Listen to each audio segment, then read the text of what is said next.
So, are you aware that around the world, political leaders who are openly right-wing are rising to power? Yes, I'm reasonably aware of the rise across the world. Yeah, I mean, I think that that's something that's certainly being discussed pretty widely, both in the news and in broader context. So I think I'm very aware of it. I think it's concerning for sure. No, never heard about that. What is your interpretation of this, and why do you think this is happening on such a global scale?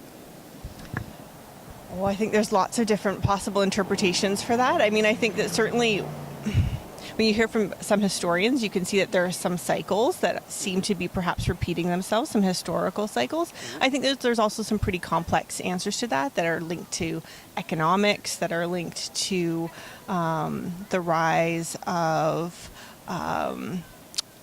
authoritarian power in certain areas of the world as well.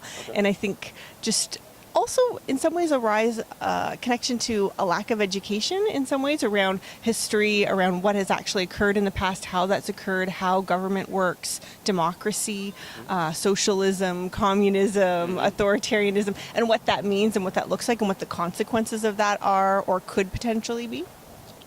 I think the reason is, I mean, this is of course my understanding, that there are people across the world who think that they are going through difficult times, more difficult times than, say, in the recent decade or recent couple of decades. And it's always easier to find an external party to blame, and fear gets people together. I mean, far right has not.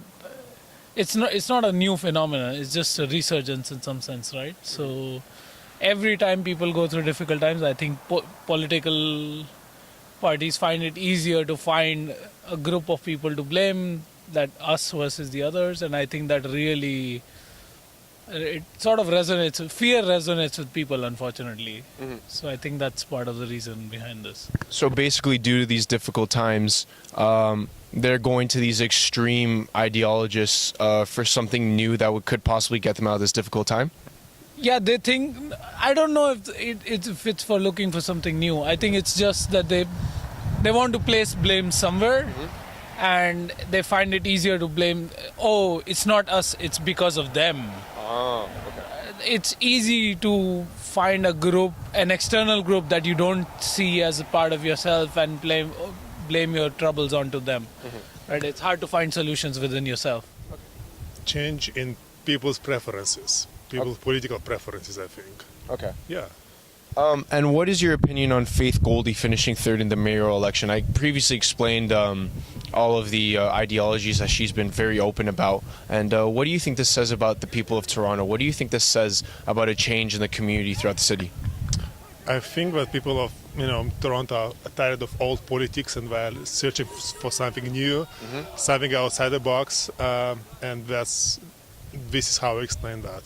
Well, I mean, I am certainly aware of who she is and of her politics. I think that it's concerning. I think to see someone who has expressed such really incredibly divisive and concerning viewpoints is concerning. To see that individual finish third. I think one of the most interesting commentaries I saw about it, though, is some folks saying we really shouldn't be surprised given some of the things that we've seen and heard both in the city and around the world and in even provincial politics.